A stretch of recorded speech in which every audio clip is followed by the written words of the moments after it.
नमस्कार दोस्तों, एक बार फिर से आपका स्वागत है हमारे Hindi news channel news 555 days में। और दोस्तों, आज 25 जून है और जब 25 जून आता है, मां भारती के वीर सपूत और सीमा पर अपनी असाधारण वीरता का परिचय देने वाले उत्तर प्रदेश के सीतापुर के लाल स्वर्गीय शहीद मनोज पांडे की यादें ताजा हो जाती हैं। 25 जून 1975 को सीतापुर उत्तर प्रदेश में जन्मे मनोज पांडे 3 जुलाई 1999 को कश्मीर में शहीद हो गए थे। और कैप्टन मनोज पांडे भारतीय सेना के वो अधिकारी थे जिन्हें सन 1999 के कारगिल युद्ध में असाधारण वीरता के लिए मरणोपरांत भारत के सर्वोच्च वीरता पदक परमवीर चक्र से सम्मानित किया गया। वे 3 जुलाई 1999 को कारगिल युद्ध के दौरान बटालिक सेक्टर में शहीद हो गए थे और उस समय वे 1/11 गोरखा राइफल्स का ऑपरेशन विजय के दौरान नेतृत्व कर रहे थे।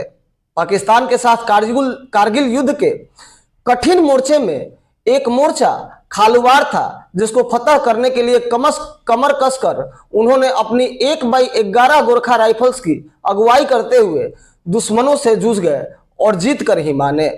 लेकिन हमारे लिए सबसे दुख भरी खबर यह रही कि इस जंग में हमने अपने इस बहादुर बेटे मनोज पांडे को खो दिया।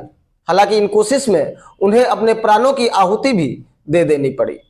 वे 24 वर्ष की आयु में देश के अपनी वीरता और हिम्मत का लोहा मनवाने वाले पहले सैनिक और वीर सपूत थे। दोस्तों, कैप्टन मनोज को जब राष्ट्रीय रक्षा अकादमी के चॉइस वाले कॉलम में यह दिया गया, जिसमें सारे ऑफिसर्स अपने चॉइस के बारे में लिखते हैं और ये पहले ही बताते हैं कि उनको क्या बनना है या जीवन में वो क्या चाहते हैं।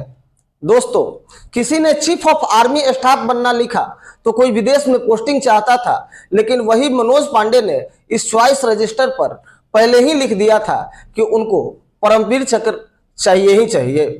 राष्ट्रीय रक्षा अकादमी में प्रशिक्षण के पश्चात वे बतौर एक कमीशन्ड ऑफिसर 11वां गोरखा राइफल्स की पहली बटालियन में तैनात हुए और उनकी तैनाती कश्मीर घाटी में हुई। एक बार मनोज पांडे को एक टुकड़ी लेकर गश्त पर भेजा गया और लौटने में बहुत देर हो गई। इसके बाद सबको बहुत चिंता हुई और जब वह अपने कार्यक्रम से निर्धारित समय से 2 दिन बाद वापस लौटे तो उनके कमीशन्ड ऑफिसर ने लेट होने का कारण पूछा। उनका जवाब था कि गश्ती में उग्रवादी मिले ही नहीं, इसलिए हम तब तक आगे बढ़ते गए जब तक उग्रवादियों से सामना ना हो जाए।